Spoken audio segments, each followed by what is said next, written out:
সোণোৱাল কছাৰী গণমঞ্চৰ নাম আপোনালোকে কিমানজনে শুনিছে? আপোনালোকে কমেণ্ট কৰি জনাব। সোণোৱাল কছাৰী গণমঞ্চ হৈছে সোণোৱাল কছাৰী জনগোষ্ঠীটোৰ এটা ৰাজনৈতিক দল। আহি থকা নিৰ্বাচনৰ বাবে গণমঞ্চই এইবাৰ খুব ভাল ধৰণে প্ৰস্তুতি চলাই আছে আৰু বিভিন্ন ঠাইত সোণোৱাল জনগোষ্ঠী বিভিন্ন ঠাইত তেওঁলোকে সমিতি গঠন কৰি আছে। প্ৰশ্ন হ'ল মানুহৰ হৃদয়ৰ কিমান গভীৰতাত এইবাৰ গণমঞ্চই শিপাব পাৰে, সেয়া ডাঙৰ প্ৰশ্ন। আৰু আহি থকা স্বায়ত্ব পৰিষদৰ নিৰ্বাচনত কিমান সফলতা লাভ কৰে, সেয়া বৰ্তমান সময়ত এক ডাঙৰ প্ৰশ্ন। তথাপিও এইবাৰ গণমঞ্চই যিমান পাৰে প্ৰস্তুতি চলাই আছে, বিভিন্ন ঠাইলৈ গৈছে, সোণোৱাল জনগোষ্ঠী থকা বিভিন্ন ঠাইলৈ গৈছে আৰু কমিটি গঠন কৰি আছে। আহি থকা নিৰ্বাচনত তেওঁলোকে হয়তো আশাপ্ৰদভাৱে সফলতা নাপালেও কিন্তু তেওঁলোকে এটা নাম ৰাখি থৈ যাব বুলি আমি আশা কৰিব পাৰোঁ। আৰু এনেধৰণৰ এটা জনগোষ্ঠীৰ বাবে ৰাজনৈতিক দল খুবেই প্ৰয়োজন। আমি দেখিছোঁ বৰ্তমান সময়ত আমাৰ যি বিজেপি শাসিত চৰকাৰ আছে, সেই চৰকাৰৰ প্ৰাৰ্থীৰে বৰ্তমান আমাৰ স্বায়ত্ব পৰিষদত আছে।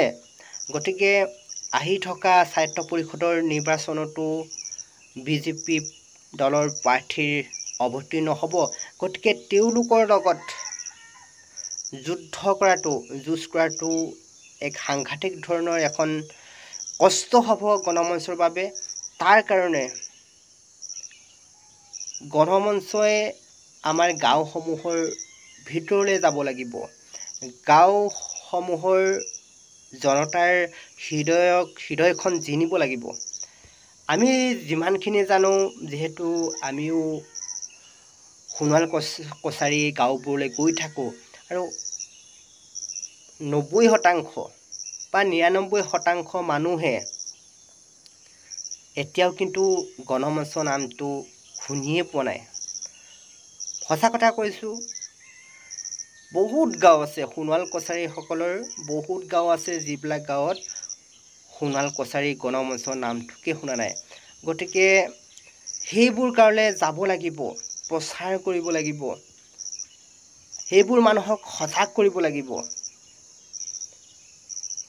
আৰু যেতিয়া নেকি মানুহবোৰক সজাগ কৰিব পৰা যাব, তেতিয়াহে গণমঞ্চই যিবিলাক সপোন লৈ কাম কৰি আছে, সেইবিলাক সপোন বাস্তৱত পৰিণত হ'ব। আমি এতিয়া দেখিছোঁ গণমঞ্চই অকলে কাম কৰি থকা, কিন্তু আমি ভাবোঁ যদিহে সফলতা পাব বিচৰা হয়, তেনেহ'লে জাতীয় সংগঠন, আমাৰ যিমানবিলাক সংগঠন আছে, সেই আটাইবোৰৰ লগত আলোচনা কৰি সকলোৱে একলগ হৈ আগবাঢ়ি গ'লে সফলতা পোৱা যাব বুলি আমি ভাবোঁ। প্ৰচাৰ মাধ্যমক খুব গুৰুত্ব দিব লাগিব। আমি বিগত লোকসভা নিৰ্বাচনত যদি দেখোঁ, ৰাহুল গান্ধীয়ে ভাৰত জোড়ো অভিযানৰ যোগেদি যিবিলাক কাম কৰিছে বা তেওঁ বিভিন্ন ঠাই ভ্ৰমণ কৰিছিল আৰু সেইবিলাক গোটেইবিলাক সামাজিক মাধ্যমত আপলোড কৰিছিল। আৰু তাৰ ফলত কি হৈছে, নৱপ্ৰজন্মৰ হৃদয় আচলতে জিনিব পাৰিছে। আৰু তাৰ কাৰণে এইবাৰ দেখিছে আপোনালোকে কিমান আসন পালে। গতিকে সামাজিক মাধ্যমক গুৰুত্ব দি খুব প্ৰচাৰ চলাব লাগিব। তেতিয়াহে আহি থকা দিনবোৰত গণমঞ্চই এখন ভাল ফিল পাব। আৰু মানুহে জানিব লাগিব আচলতে ই কি, ইয়াক কিয় প্ৰয়োজন। আমি আমাৰ গাঁওবিলাকতে খুব দুই এজনেহে গণমঞ্চৰ নাম জানে বুলি ক'লেও বেয়া নহ'ব।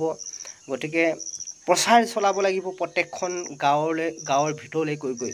তেতিয়াহে মানুহবোৰে গণমঞ্চৰ নাম জানিব যে ইয়াক ভোট দিব লাগিব, কিয় ভোট দিব লাগিব, সেই সকলোখিনি কথা চালি জাৰি ক'ব লাগিব। আমি দেখিছোঁ আমাৰ সোণোৱাল জনগোষ্ঠীৰ গাঁওবিলাকত এটা বিজেপি ঢৌ আছে। গতিকে সেই বিজেপি ঢৌটোক শেষ কৰিব পৰাটো এটা ডাঙৰ কথা। গতিকে পটকৈ সেই ঢৌটোক শেষ কৰিব পৰাটো নাযায়।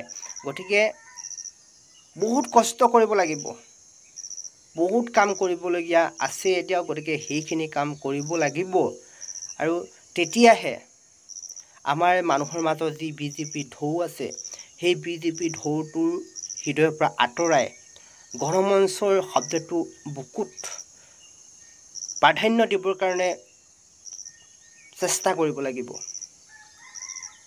আৰু তেতিয়াহে আহি থকা নিৰ্বাচনত এক আশাপ্ৰদ সফলতা পোৱা যাব। কাম কৰিবলগীয়া বহুত আছে, গতিকে কাম কৰিব লাগিব, তেতিয়াহে সফলতা পোৱা যাব। প্ৰচাৰ মাধ্যমক সদায় প্ৰথম স্থানত দিবই লাগিব। গতিকে আৰু ক'বলগীয়া আছে, আহি থকা যিহেতু নিৰ্বাচনৰ যিবিলাক খা খবৰ আমি বিতং প্ৰতিবেদন দিবলৈ চেষ্টা কৰিম। আমি গাঁৱে গাঁৱে যাম আৰু মানুহৰ মনৰ খবৰ জানিবলৈ চেষ্টা কৰিম। এইখিনি কথাই ক'লোঁ, ধন্যবাদ।